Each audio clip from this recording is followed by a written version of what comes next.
뭔가 경고를 하기 위해서 본인이 쓸 수 있는 권한, 대통령의 권한으로서의 어떤 헌법적 결단, 그리고 고도의 통치 행위로 규정을 했습니다. 근데 이제까지 어떤 판례를 봤을 때 불법적인 상황이 있으면 이거에 대해서 뭔가 사법적 심사를 할 수 있다는 거 아닙니까?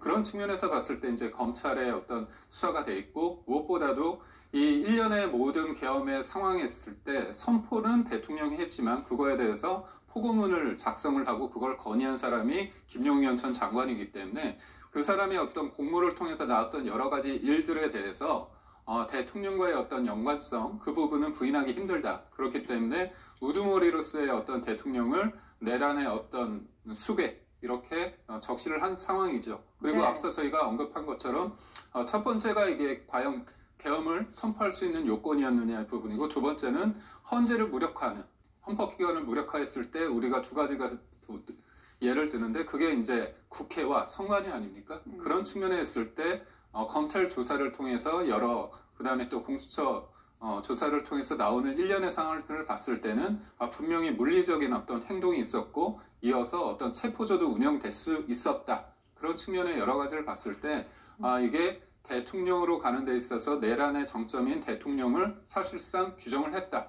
이렇게 보는 차원에서 김용현 전 장관의 어떤 기소 내용은 곧바로 이제 대통령의 인신 구속에 만약에 있는다면 그런 가능성까지 내포하고 있다고 보면 될 것 같습니다. 네, 이런 상황을 보면은 대통령 측도 좀 적극적으로 방어를 해야 되는 그런 상황인데, 내일 이제 공수처가 윤 대통령에 대한 세 번째 소환을 이제 예고하지 않았습니까? 네. 소환을 통보를 했는데 불출석할 가능성이 높아 보이거든요. 그러니까 두 가지 측면이 있는 것 같습니다. 첫 번째는 뭐냐면, 그러니까 대통령이 생각하는 개혁의 필요성은 본인이 느끼는데, 이게 소위 말해서 일반 개인의 어떤 잘못으로 인한 부정부패에 의한 그런 수사는 아니지 않습니까?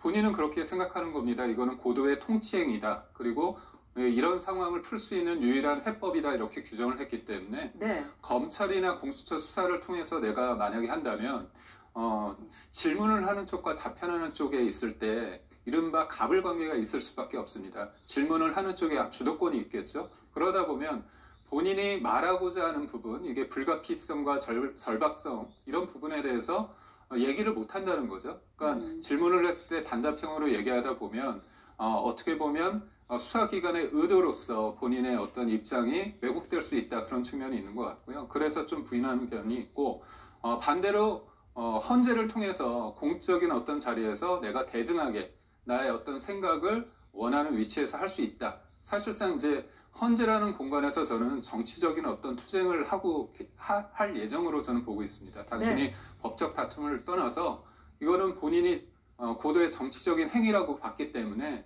국민들을 대상으로 자기가 할 말을 하겠다는 거거든요. 근데 공수처 수사에 임하게 되면 그런 본인의 워딩에 대한 한계점도 있지만, 또 하나는 인신 구속에 대한 어떤 가능성도 있기 때문에 그런 걸 피하기 위해서 제가 볼 때는 일단은 내일 어떤 수사 소환에 응할 가능성은 좀 낮아. 대통령 측은 지금 공수처에 대통령 수사권이 없고 공수처가 불법 수사를 하고 있다라는 주장이거든요. 논란의 여지가 있다고 보시나요? 글쎄요, 공수처가 수사권이 있다고 해석이 저는 가능하다고 보입니다. 공수처법에 따르면 그 관련된, 그러니까 직접 관련된 범죄에 대해서는 수사권이 있다라고 되어 있고, 또 직권남용죄와 관련된 범죄로서 내란죄가 얼마든지 수사가 가능하지 않겠느냐라는 것이 또 많은 분들의 해석인 것 같습니다. 따라서 공수처가, 특히 공수처도 혼자 수사를 하는 것이 아니라 경찰과 국방부가 함께 구성한 공조본에서 함께 수사를 하는 것이기 때문에요. 더더욱 수사권에 대해서는 크게 문제가 없다라고 보이고, 특히 송달 문제와 관련해서도 공수처로서는 최선의 노력으로 송달을 했고, 이것이 도달하지 않은 부분은 사실상 대통령 측의 또 책임도 어느 정도는 있다라고 해석이 되기 때문에 이 소환 요청 자체가 불법이다, 이렇게 보기는 어려울 것 같습니다. 그렇다면 일요일, 그러니까 내일 이제 소환 요청을 한 것도 사실상 대통령에 대한 경호 문제 때문에 이제 공휴일에 해야 그 청사를 비울 수가 있기 때문이라는 것인데요.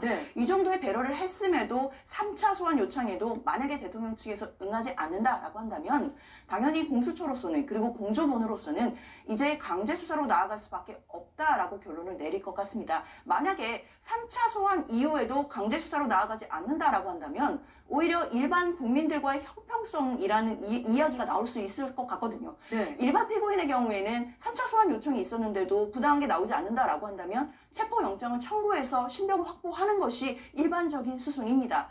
그럼에도 지금 일반 범죄도 아니고 내란 혐의인데 3차 소환 요청에도 불응했는데 체포영장을 청구하지 않는다 이러면 분명히 불공정 시비가 나올 수 있기 때문에요. 저는 공정원으로서는 그리고 공수처로서는 이번에 나오지 않으면 체포영장 청구하는 것을 지금 유력하게 검토할 것으로 보입니다. 네.